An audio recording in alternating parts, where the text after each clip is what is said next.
Hello and welcome my dear student. आप सभी का बहुत बहुत स्वागत है आपके अपने channel triple C by first पर। जो भी साथी क्लास में आ चुके हैं सभी को गुड मॉर्निंग, नमस्कार। और आप सभी जल्दी से क्लास को भाई शेयर कर दो ताकि और भी बच्चे और भी साथी इस क्लास को ज्वाइन कर पाएं। आज का ये रिवीजन क्लास थर्ड होने वाला है। इससे पहले दो क्लास हमने आपको करा दी है। अगर आपने दोनों क्लास नहीं देखे हैं तो उसका लिंक आपको डिस्क्रिप्शन बॉक्स में मिल जाएगा, जहां से वो दोनों क्लास आप कर सकते हैं। और ये क्लास आपको सुबह डेली 6:30 बजे मिलती है, तो सुबह 6:30 बजे सभी को क्लास करना है। और शाम को जो क्लास आपकी होती है वो होती है 8:30 PM पर, यानी कि एक आपकी शाम को 8:30 PM पर क्लास होती है और एक सुबह मॉर्निंग में रिवीजन क्लास होती है, जिसका समय रखा गया है सुबह 6:30 बजे। तो सभी को इस लाइव क्लास को ज्वाइन करना है। और आज इस क्लास में हमने आप सभी के लिए 33 मोस्ट इंपॉर्टेंट प्रश्नों को शामिल किया है। ये सभी ऐसे प्रश्न हैं जो अधिकांश आपके एग्जाम में पूछे जाते हैं, तो सभी टॉप सेलेक्टेड प्रश्नों को यहां पर शामिल करने की कोशिश की है। पूरा क्लास आप सभी को बहुत ही अच्छे से करना है और जो भी क्वेश्चन आज के इस क्लास में आपको बताए जाएं सभी को आपको तैयार करना है। तो आइए देखते हैं आज का सबसे पहला प्रश्न आपसे क्या पूछा गया है। आपको यहां पर बताना है जब नम लॉक ऑफ होता है तब आपका न्यूमेरिक कीपैड के 2, 8, 4, 6 की एरो की के समान कार्य करता है। प्रश्न को समझना है और फिर जवाब करना है। आपके कंप्यूटर में जो कीबोर्ड होता है, कीबोर्ड का जो न्यूमेरिक कीपैड होता है, अगर आपने उसको ऑफ कर रखा है, मींस अगर आपने नम लॉक को ऑफ कर रखा है, तो ऑफ होने की दशा में जो आपके न्यूमेरिक कीपैड की होती हैं, कुंजियां होती हैं। कौन सी कुंजियां? एक तो आपकी 2 वाली कुंजी, एक आपकी 8 वाली, 4 वाली, 6 वाली। ये जो कुंजियां होती हैं एरो की के समान कार्य करने लगती हैं। क्या यह बात सही है? ट्रू फॉल्स में जवाब करना होगा। तो पहला क्वेश्चन का राइट आंसर जल्दी से भेजिएगा, क्या हो जाएगा। और जो भी बच्चे क्लास में आ चुके हैं आप लोग जल्दी से भाई शेयर कर दो ताकि और भी बच्चे और भी साथी इस क्लास को ज्वाइन कर पाए, ठीक है। और जो बच्चे क्लास को लेट से ज्वाइन करते हैं तो आपको समय ध्यान रखना होगा। सुबह 6:30 बजे आपको उठ जाना है क्लास के लिए। 6:30 AM पर आप सभी को क्लास ज्वाइन करनी है और कोशिश करना है कि यहाँ पर जो भी प्रश्न रखे जाएं आप सभी के लिए उनका सही सही जवाब आपको करना है। बताइएगा, अगर आप अपने कीबोर्ड का नंबर लॉक ऑफ कर देते हैं, नम लॉक ऑफ कर देते हैं, तो क्या जो आपका न्यूमेरिक कीपैड है उसके जो की होती हैं 2, 8, 4, 6, ये की आपकी एरो की के समान काम करती हैं? तो आप बोलेंगे यस, एरो की के समान काम करती हैं। ऑप्शन हमारा पहला हो जाएगा। मीन्स आपकी जो 2, 4 और 8 और 6 जो की होती हैं ये आपकी एरो की के समान काम करती हैं। जैसे आपने देखा होगा आपके कीबोर्ड में एरो की भी होती है, आपने देखा होगा एरो की होती है ना। तो इसी एरो की के समान भी आपकी ये वाली की भी काम करना शुरू कर देती हैं। कब? जब आपका नम लॉक ऑफ होता है, ठीक है। चलिए क्वेश्चन नंबर 2 का जवाब करिएगा। बैकवर्ड दिशा में लिखे गए पूरे शब्द को डिलीट करने के लिए किस शॉर्टकट की का इस्तेमाल करेंगे? काफी इंपॉर्टेंट प्रश्न है आप सभी के लिए। एक एक प्रश्न को ध्यानपूर्वक समझना है ताकि आपके दिमाग में सीधे चला जाए, रट जाए, आपको याद हो जाए, ठीक है। बैकवर्ड दिशा में लिखे गए पूरे शब्द को डिलीट करने के लिए आपको क्या करना पड़ेगा? कौन सी की आपको दबाना पड़ेगा? बताइएगा। ऑप्शन देखिएगा, डिलीट की दिया गया है, बैक स्पेस दिया गया है, कंट्रोल के साथ बैक स्पेस दिया गया है, या फिर ऑल ऑफ द अबव, उपरोक्त सभी। तो क्या करना पड़ेगा? यहां पर क्या हो जाएगा आपका राइट आंसर? बताओ। ऑप्शन नंबर सी जिन बच्चों ने दिया है कंट्रोल के साथ में बैक स्पेस, उनका बिल्कुल करेक्ट जवाब है। देखो समझो क्या रहा है, बैकवर्ड दिशा में लिखे गए पूरे शब्द को, जैसे आपने यहां पर लिखा है ट्रिपल सी, हमने लिखा है ट्रिपल सी। अब जैसे ट्रिपल सी आप लिखोगे तो आपका कर्सर इस समय कहां प्रेजेंट होगा? ट्रिपल सी के आगे प्रेजेंट होगा। अब मान लिया कि ये बैकवर्ड वाला जो हमारा वर्ड है, जो आपका वर्ड है, अगर आप इसको डिलीट करना चाहते हैं तो क्या कर सकते हैं? एक तो आप बैक स्पेस अगर दबा देते हैं तो क्या होगा? अगर बैक स्पेस दबा देते हैं तो पूरा वर्ड डिलीट नहीं होता है, एक एक आपका लेटर डिलीट होता है। हाँ, आप पूरा वर्ड डिलीट कर सकते हैं, आप दबाते रहिएगा धीरे धीरे तो सारे लेटर डिलीट हो जाएंगे और पूरा वर्ड आपका डिलीट हो जाएगा। बट सवाल का ये कहना है कि आप अगर पूरे शब्द को डिलीट करना चाहते हैं तो क्या करना पड़ेगा? तब आपको कंट्रोल के साथ में बैक स्पेस दबा देना होगा। कंट्रोल के साथ बैक स्पेस दबाते ही यहाँ पर ये आपका पूरा वर्ड डिलीट हो जाएगा, ठीक है। ऑप्शन नंबर सी हमारा करेक्ट आंसर है। चलिए क्वेश्चन नंबर 3 में आपको बताना है विंडो 10 पर निम्न में से किसका स्वामित्व है? विंडो 10 पर किसका स्वामित्व है, मीन्स किसका अधिकार है, या विंडो 10 का मालिक कौन है, आप ऐसा कह सकते हैं। ऑनर कौन है, आप ऐसा बोल सकते हैं। IBM, माइक्रोसॉफ्ट, एप्पल या इंटेल। क्वेश्चन नंबर 3 का जवाब क्या होगा, जल्दी से बताइएगा। और भाई शेयर करते रहो सभी बच्चे, क्लास को लाइक शेयर करते रहना है सभी बच्चों को, ठीक है। विंडो 10 पर निम्न में से किसका स्वामित्व या किसका अधिकार होता है, तो आप बताएंगे सर माइक्रोसॉफ्ट का। ऑप्शन नंबर बी हो जाएगा माइक्रोसॉफ्ट का, ठीक है। चलिए क्वेश्चन नंबर 4 में आपको बताना है उबंटू एक free open source operating system है। उबंटू एक free open source operating system का एग्जाम्पल है। ट्रू फॉल्स में जवाब करना है, क्या होगा इसमें राइट आंसर। यहां पर कौन सा आपका सही जवाब होगा। जो भी सभी क्लास अब आगे मिलेंगी सभी में ट्रू फॉल्स एंड जो आपके 4 ऑप्शन आते हैं उनका एक कॉम्बिनेशन लेकर चलेंगे, क्योंकि बहुत सारे बच्चों का कहना है कि सर ट्रू फॉल्स भी पढ़ाया करो। हालांकि हमने आपको पहले भी बताया कि ट्रू फॉल्स आपके बना दिए जाते हैं, मींस आपका जो एक क्वेश्चन है उसमें आप ट्रू फॉल्स भी बना सकते हैं और 4 ऑप्शन भी उसमें दिए जा सकते हैं। तो ये मत सोचा करो कि ट्रू फॉल्स है या ऑब्जेक्टिव है, प्रश्न को समझना है, उसको पढ़ना है। बाकी किसी प्रकार से भी आपसे सवाल हो सकता है, ट्रू फॉल्स में होता है तो भी आप जवाब कर पाएंगे, और अगर 4 ऑप्शन आपके सामने हैं तो भी आप जवाब आसानी से कर पाएंगे। उबंटू एक free open source operating system है, तो आप बोलेंगे यस, ऑप्शन पहला हो जाएगा। उबंटू एक free open source operating system है। अगर आपसे पूछते हैं कि उबंटू किस पर आधारित है, किस पर बेस्ड है, तो आप बोलेंगे सर लिनक्स पर आधारित है, यानी कि उबंटू लिनक्स का एक ऑपरेटिंग सिस्टम है या लिनक्स पर बेस्ड एक ऑपरेटिंग सिस्टम है, ऐसा बोल सकते हैं, ठीक है। जैसे हम आपसे कहें विंडो 10 या विंडो 7 किस पर आधारित है या विंडो एक्सपी किस पर आधारित है, तो आप बोलेंगे सर विंडो एक्सपी तो माइक्रोसॉफ्ट पर आधारित है, माइक्रोसॉफ्ट का एक्सपी है, यानी कि आपका जो यहाँ पर एक्सपी है या फिर आपका 7 है या फिर आपका 10 है, किसका है, ये माइक्रोसॉफ्ट का ही तो है ना। वैसे ही यहाँ पर उबंटू किसका है, लिनक्स का है, ठीक है। और लिनक्स कैसा है, एक ओपन सोर्स ऑपरेटिंग सिस्टम होता है। तो ऑप्शन हमारा हो जाएगा पहला करेक्ट। आपको बताना है निम्न में किस शॉर्टकट कुंजी का प्रयोग रन प्रोग्राम विंडो ओपन करने में होता है। किस शॉर्टकट की का इस्तेमाल रन प्रोग्राम विंडो को ओपन करने के लिए किया जाता है। Control R, alt R, window key के साथ आर या कंट्रोल शिफ्ट के साथ में आर आपको प्रेस करना है। क्वेश्चन नंबर 5 है आपके सामने, आप सभी को जवाब करना है इसका सही जवाब क्या है। पूछा क्या है, किस शॉर्टकट कुंजी का प्रयोग रन प्रोग्राम ओपन करने के लिए होता है।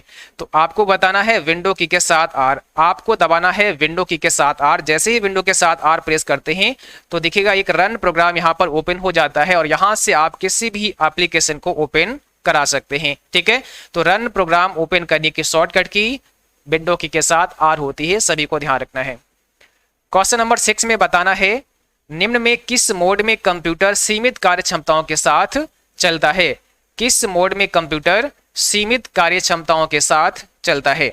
Safe mode, private mode, public mode या प्रोटेक्टेड मोड, इसमें क्या होगा आपका राइट आंसर। किस मोड में कंप्यूटर सीमित कार्य क्षमताओं के साथ चलता है, तो इसका सही जवाब होगा ऑप्शन नंबर पहला, सेफ मोड, आपको ध्यान रखना है। क्वेश्चन नंबर 7 में बताना है विंडोज में किसी खुली विंडो को बंद करने के लिए निम्न में कौन सी कुंजी प्रयोग करते हैं।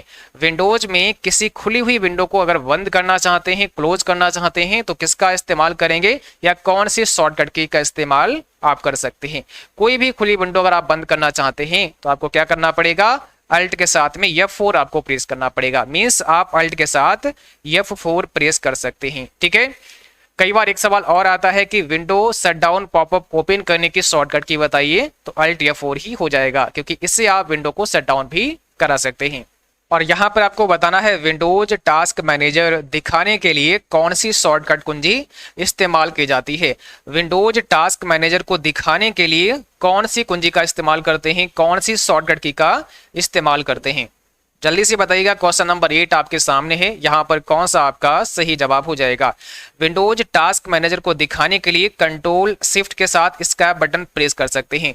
कंट्रोल शिफ्ट और स्कैप बटन आपको प्रेस करना होगा, इससे क्या होगा, विंडोज टास्क मैनेजर आपका ओपन हो जाएगा। ऑप्शन नंबर बी आपका राइट आंसर होगा। चलिए क्वेश्चन नंबर 9 में देखिएगा निम्न में कौन सा विंडोज ऑपरेटिंग सिस्टम का सही संस्करण यानी कि सही वर्जन नहीं है। कौन सा विंडोज ऑपरेटिंग सिस्टम का सही वर्जन नहीं है, आपको यह बताना है। क्या होगा यहां पे राइट आंसर, तो यहां पर आपका हो जाएगा ऑप्शन नंबर बी, विंडोज 2019 यानी कि विंडोज 2019 ये विंडोज ऑपरेटिंग सिस्टम का एक सही वर्जन नहीं है। ऑप्शन नंबर बी आपका करेक्ट आंसर हो जाएगा। ठीक है, बाकी विंडोज एक्सपी की बात करते हैं, विंडोज 8, विंडोज 7, विंडोज 10 ये सभी विंडोज के वर्जन है, बट विंडोज 2019 ये वर्जन आपका नहीं है।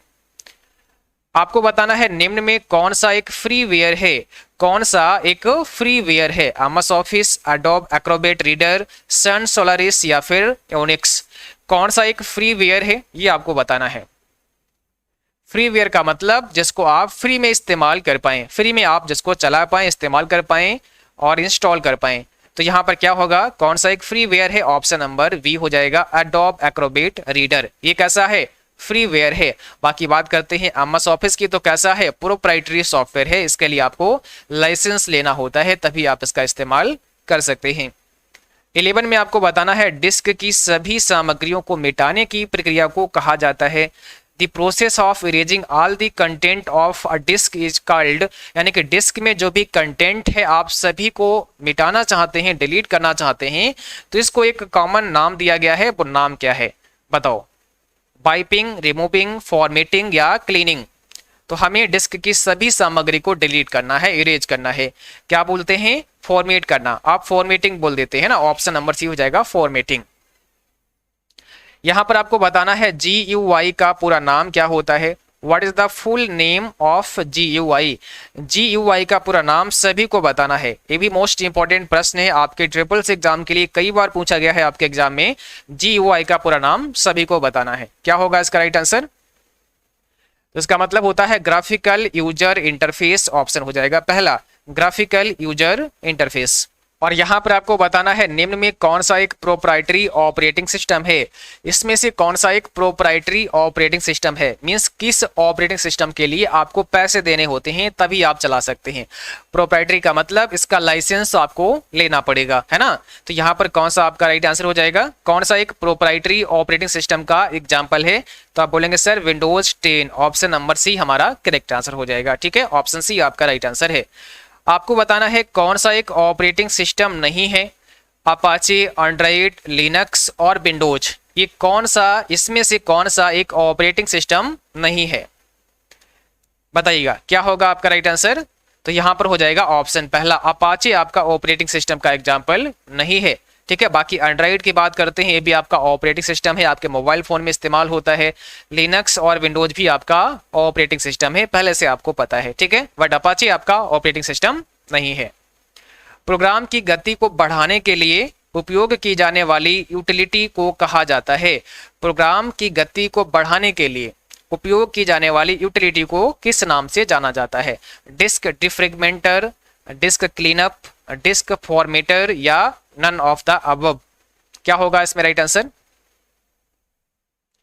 यहां पर कौन सा आपका सही जवाब हो जाएगा, तो ऑप्शन हमारा पहला होगा डिस्क डिफ्रेगमेंटर। ठीक है, ऑप्शन हमारा पहला यहां पे करेक्ट हो जाएगा, डिस्क डिफ्रेगमेंटर। और इस प्रश्न में आपको बताना है खुली हुई किसी एप्लीकेशन की विंडो को बाईं ओर ले जाने के लिए किस शॉर्टकट कुंजी का प्रयोग करते हैं। खुली हुई किसी एप्लीकेशन की विंडो को अगर आप बाईं ओर ले जाना चाहते हैं तो आप किस शॉर्टकट की का इस्तेमाल करेंगे। विंडो लोगो के साथ में लेफ्ट एरो की प्रेस करेंगे, या विंडो लोगो के साथ में एल प्रेस करेंगे, या शिफ्ट के साथ में लेफ्ट एरो प्रेस करेंगे, या इसमें से कोई नहीं। मान लिया कोई आपकी विंडो ओपन है और आप उसको अपने कंप्यूटर की स्क्रीन के बाईं तरफ ले जाना चाहते हैं, तो आपको क्या करना पड़ेगा, विंडो लोगो के साथ में लेफ्ट एरो प्रेस करना पड़ेगा। विंडो लोगो दबाना है, साथ में लेफ्ट एरो दबाओगे तो लेफ्ट साइड में आ जाएगी, और अगर आप राइट एरो दबाओगे तो राइट साइड में आ जाएगी। ठीक है, तो यहां पर हो जाएगा पहला ऑप्शन हमारा करेक्ट। आपको बताना है निम्न में से कोल्ड बूट का सही कथन क्या है। कोल्ड बूट का सही कथन आपको बताना है, एक कंप्यूटर को सामान्य तरीके से ओपन करना, कंप्यूटर की पावर सप्लाई बंद करके दोबारा शुरू करना, कंप्यूटर को कीबोर्ड की मदद से रिबूट करना, या इसमें से कोई नहीं। तो क्या होगा इसमें राइट आंसर, कौन सा कथन सही है। कोल्ड बूट का सही कथन आपको बताना होगा। कोल्ड बूट का मतलब होता है जब आप सामान्य तरीके से अपने कंप्यूटर को नॉर्मली स्टार्ट करते हैं तो उसे कहते हैं कोल्ड बूट, यानी कि ऑप्शन हमारा हो जाएगा पहला, एक कंप्यूटर को सामान्य तरीके से ओपन करना ही कोल्ड बूट कहलाता है। ठीक है, तो ऑप्शन हमारा पहला यहाँ पे करेक्ट हो जाएगा। टास्क बार को लॉक करने के लिए निम्न में से किसका इस्तेमाल करेंगे। टास्क बार को लॉक करने के लिए किसका इस्तेमाल करना होता है? क्या होगा इसका राइट आंसर? टास्क बार को लॉक करने के लिए किसका इस्तेमाल करते हैं? टास्क बार पर राइट क्लिक करेंगे, कंट्रोल पैनल में जाएंगे, कंट्रोल के साथ में यल दबाएंगे, या इसमें से कोई नहीं। तो टास्क बार को लॉक करना है तो आपको टास्क बार पर राइट क्लिक करना पड़ेगा। टास्क बार पर राइट क्लिक करके आप टास्क बार को लॉक कर सकते हो या अनलॉक कर सकते हो, ठीक है। कंट्रोल वश कंप्यूटर के किसी एक घटक से दूसरे घटक तक विभिन्न कमांड या कंट्रोल सिग्नल प्रसारित करता है। कौन? कंट्रोल वश। कंट्रोल वश कंप्यूटर के किसी एक घटक से दूसरे घटक तक, यानी कि एक कंपोनेंट से दूसरे कंपोनेंट तक विभिन्न कमांड या कंट्रोल सिग्नल प्रसारित करता है। क्या होगा इसका राइट आंसर? बताइएगा। यहां पर हो जाएगा ऑप्शन नंबर पहला ट्रू हो जाएगा, ठीक है। फर्स्ट ऑप्शन आपका राइट आंसर है। बताइए, लिनक्स कर्नेल का आविष्कार निम्न में से किसके द्वारा किया गया? लिनक्स कर्नेल का आविष्कार किसने किया? कौन सा हो जाएगा आपका राइट आंसर? क्वेश्चन नंबर 20 आपके सामने है, और जिन बच्चों ने क्लास को अभी तक लाइक नहीं किया है, प्लीज आप सभी क्लास को लाइक करें, शेयर करें। अधिक से अधिक आपको लाइक और शेयर करते रहना है क्लास को। और जो भी साथी चैनल पर नए हैं तो आपको सब्सक्राइब कर लेना है, घंटी के बटन को दबा लेना है, क्योंकि अब क्लास आपको हो सकता है कि दिन में भी एक तो मिल जाए, है ना। तो अब क्लास आपको अधिक से अधिक मिलेंगे, इसलिए आपको क्लास का नोटिफिकेशन पहुंचना भी जरूरी है। नोटिफिकेशन के लिए आपको चैनल को सब्सक्राइब करके घंटी के बटन को दबाना होगा, ताकि आपके मोबाइल में नोटिफिकेशन पहुंचे जब भी कोई नई क्लास हो, ठीक है। तो यहां पर बताना है क्या होगा आपका right answer. Option number B हो जाएगा, लिनक्स टॉरवाल्ड। लिनक्स कर्नेल का आविष्कार किसके द्वारा किया गया? लिनक्स टॉरवाल्ड के द्वारा किया गया। 21 में आपको बताना है लिनक्स एक है, कैसा है? Multi user single tasking, multi user multitasking, single user multitasking, या इसमें से कोई नहीं। तो लिनक्स कैसा है? लिनक्स एक ऑपरेटिंग सिस्टम है, तो आपको पता है, बट किस प्रकार का ऑपरेटिंग सिस्टम है? तो आप बोलेंगे सर मल्टी यूजर मल्टीटास्किंग है। ऑप्शन नंबर बी हो जाएगा, मल्टी यूजर और मल्टीटास्किंग, ठीक है। निम्न में से सिस्टम सॉफ्टवेयर का उदाहरण कौन सा है? ऑपरेटिंग सिस्टम, लोडर, लिंकर, और ऑल ऑफ द अबव या ऑल ऑफ दीज। तो इसमें से कौन सा एक सिस्टम सॉफ्टवेयर का एग्जाम्पल है? आपको पता है सॉफ्टवेयर मुख्य रूप से दो प्रकार के होते हैं, एक आपका एप्लीकेशन सॉफ्टवेयर होता है, दूसरा आपका सिस्टम सॉफ्टवेयर होता है ना। मुख्य रूप से दो प्रकार के आपके सॉफ्टवेयर होते हैं। तो सिस्टम सॉफ्टवेयर में यहाँ पर बताना है कौन कौन सा है। तो ऑपरेटिंग सिस्टम, लोडर, लिंकर, ये सभी हो जाएंगे आपके। सभी कैसे हैं? सभी आपके सिस्टम सॉफ्टवेयर में आते हैं। तो डी ऑप्शन हमारा यहाँ पे करेक्ट आंसर हो जाएगा, ठीक है। और सिस्टम सॉफ्टवेयर में सबसे मुख्य सॉफ्टवेयर आपका कौन सा होता है? सबसे मुख्य सॉफ्टवेयर हमारा ऑपरेटिंग सिस्टम होता है। उबंटू को एंटीवायरस की आवश्यकता नहीं होती है। क्या उबंटू को एंटीवायरस की आवश्यकता नहीं होती है? ट्रू फॉल्स में इसका जवाब करना होगा। 23 में कौन सा सही जवाब हो जाएगा? उबंटू को एंटीवायरस की आवश्यकता नहीं होती है। तो बिल्कुल सही ऑप्शन हमारा पहला करेक्ट हो जाएगा, ट्रू होगा, ठीक है। कंप्यूटर के ऑन होने पर सभी आइकन्स को दिखाने वाली स्क्रीन को कहते हैं। जब आप कंप्यूटर को ऑन करते हैं, ऑन करते समय आपको क्या कुछ आइकन्स नजर आते हैं एक स्क्रीन पर, है ना। तो उसको आप क्या बोलते हैं ये बताइएगा, उसको आप किस नाम से जानते हैं? तो उस स्क्रीन को आप डेस्कटॉप का नाम देते हैं, यानी कि जहां पर आपको आइकन्स नजर आते हैं उस स्क्रीन को आप डेस्कटॉप बोलते हैं। अगर आपसे सवाल करते हैं कि आइकन्स कहां पर होते हैं, तो आप बोलेंगे सर डेस्कटॉप पर आइकन्स होते हैं, ठीक है। 25 में बताना है बिना माउस के आप किसी विंडोज पर कार्य नहीं कर सकते हैं। बिना माउस के आप किसी विंडो पर काम नहीं कर सकते हैं। माउस की आवश्यकता पड़ेगी तभी आप काम कर पाएंगे। क्या ये सही है? तो ये हो जाएगा फॉल्स, आप बिना माउस के भी विंडो पर काम कर सकते हैं, ठीक है। लिनक्स ऑपरेटिंग सिस्टम कब निर्मित किया गया? आपको बताना है लिनक्स ऑपरेटिंग सिस्टम कब निर्मित किया गया। क्या हो जाएगा 26 में आपका सही जवाब? जल्दी से बताइए कमेंट बॉक्स में सभी बच्चे। लिनक्स ऑपरेटिंग सिस्टम कब निर्मित किया गया आपको बताना है। कौन सा आपका राइट आंसर होगा? तो यहां पर हो जाएगा ऑप्शन बी, 1991 में 1991 में लिनक्स ऑपरेटिंग सिस्टम विकसित किया गया या निर्मित किया गया, ठीक है। एप्पल का iOS मूल रूप से अपने आईफोन उपकरणों पर उपयोग के लिए विकसित किया गया था। एप्पल का जो iOS है ये मूल रूप से अपने आईफोन उपकरणों पर उपयोग के लिए ही विकसित किया गया था। ट्रू फॉल्स में जवाब करना है। तो बिल्कुल सही ऑप्शन नंबर पहला हो जाएगा। एप्पल का जो iOS ऑपरेटिंग सिस्टम है ये स्पेशली एप्पल के डिवाइसेस के लिए ही बनाया गया है, डिजाइन किया गया है। जब कंप्यूटर की मैन मेमोरी में एक से अधिक प्रोग्राम चलते हैं तब इस प्रक्रिया को क्या कहा जाता है? जब कंप्यूटर की मेन मेमोरी में एक से अधिक प्रोग्राम चलते हैं तब इस प्रक्रिया को क्या कहते हैं? What is this process called when more than one program is running in the main memory of the computer? Spooling, buffering, multi-programming या इसमें से कोई नहीं। तो कौन सा हो जाएगा राइट आंसर? 28 का सही जवाब करना है सभी को।